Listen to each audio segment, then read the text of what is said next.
anyị na-ekele eze ahụ ndị biko n'aha ndị spọs ahụ ha niile anyị emela ọjị na German nna anyị Okay.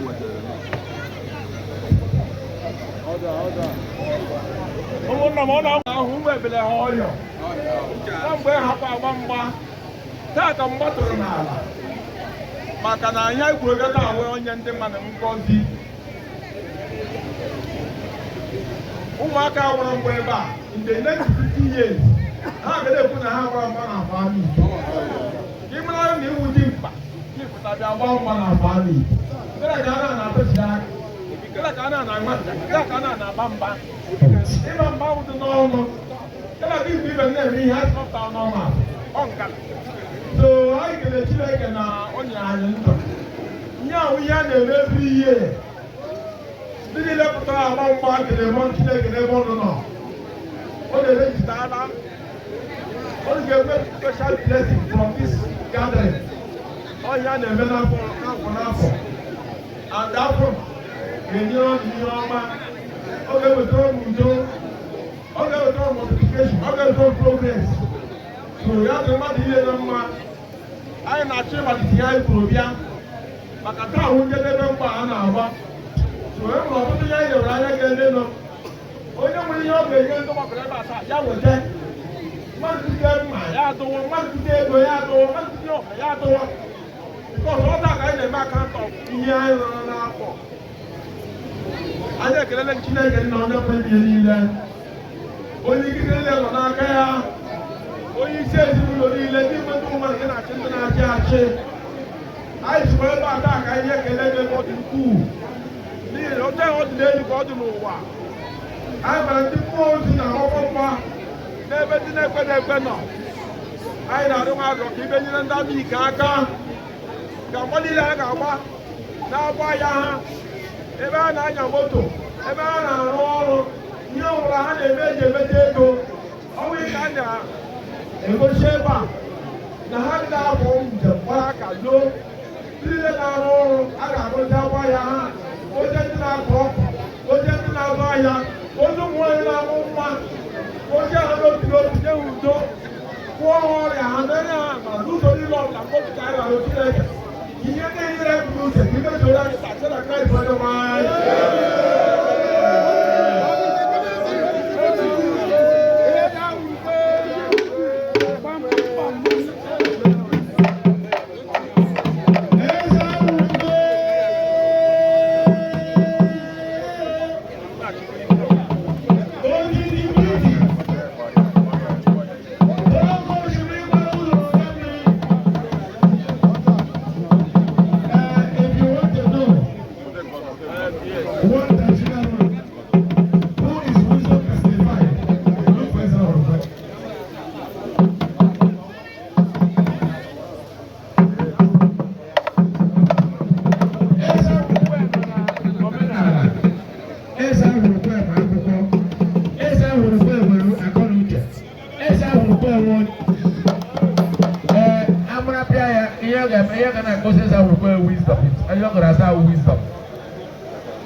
agawa omenala anyị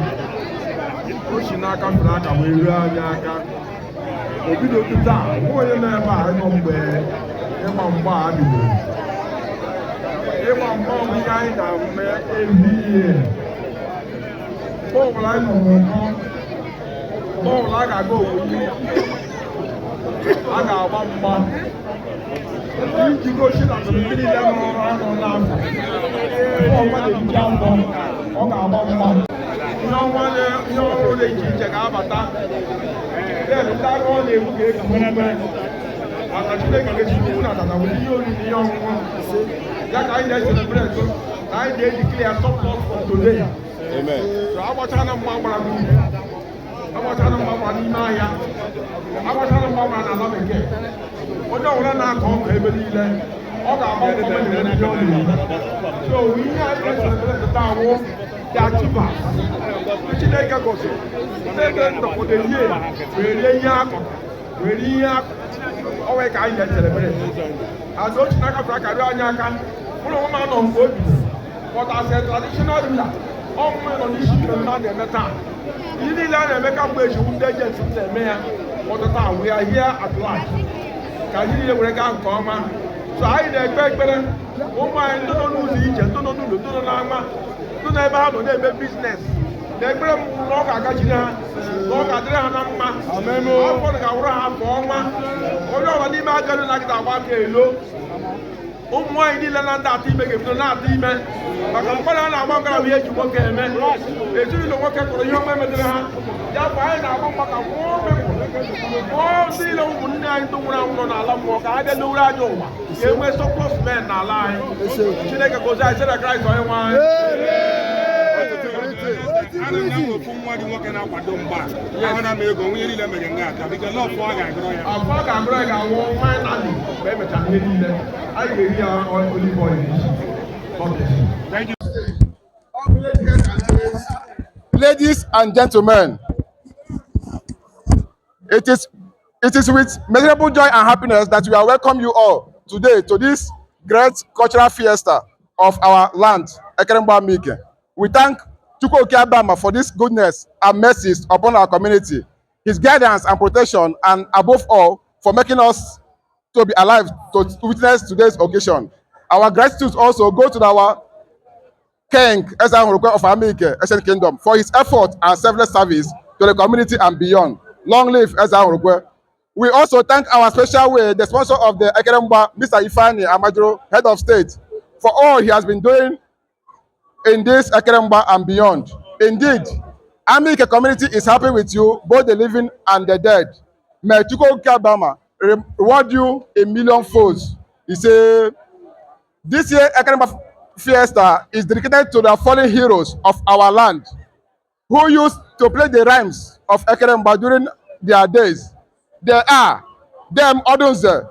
them Abakansi, them Ebiegu, them Arifosis Chinenye, and others. We pray for the repose of their gentle soul. Finally, our advice for everyone participating in this Ekerengba, especially those that defeated during this period. We want to thank all the Sports Council members, everyone, our sons and daughters in diaspora, for their support, comments. May Chukwu Abama bless all of us, lead us back to our different destinations safely at the end. Long live Amike community, long live Ezahurukwe, long live Amike culture and tradition. Sign, Ejonu Gonna, Sports Council, Amike community.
Achọrọ m ịkọwa something mega here. Ihe mega ebe a na-awụ na this guy fụtara, and before this guy fụta enweghị onye kwere pụta, so onye eze bịa sị ha that na the place dị open for anybody fụta bịa gbaa mgba na ọwụ must na onye ahụ ga-awụ onye amị ike. Anybody can come out and compete. So ọ ihe mezie na onye this guy ji pụta.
Nwanne m nwoke a pụtara, ha si ya agbala, ma reason ha ji si ya agbala, ha si ya agbala. So many people dey against na leke wu na ya agbala, but at the end of the day ọkọgbazi ya agbawazi inside. Majority nọ na-asị ya agbala, ma reason ha ji kwuo ya. Ha si ya agbala ya.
So echewe nweghị onye kwere afụta, onye emechazi finally fụta ọwụ onye mkwere. So ọ ya wụ dị mgba na mkwere, ama m the particular place na mkwere ya obupụtazi ekwe. Onye eze si that anybody is free to compete for the money, eme ya for a particular village or a particular community. So Chibeze fụtazi chọzi ka ha na ya gbazie mgba, amarazi onye ga-awụ the champion dị mgba.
mere ebe a bịaziri ebe jishasha dị mgba na a sị na that boy dọdaga ya aka na private part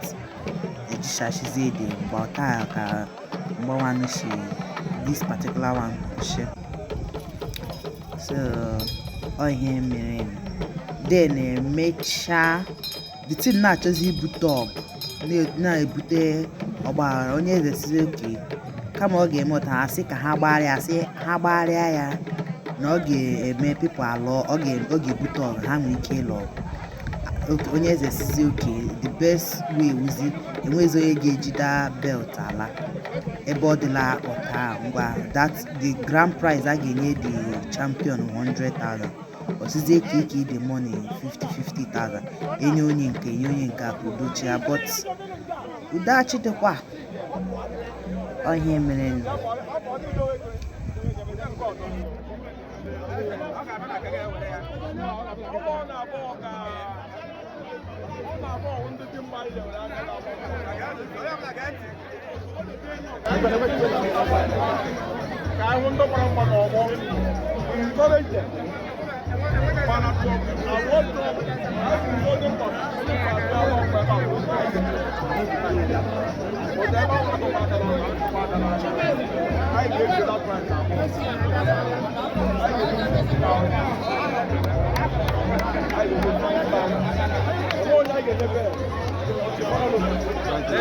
Best of Asian Kingdom.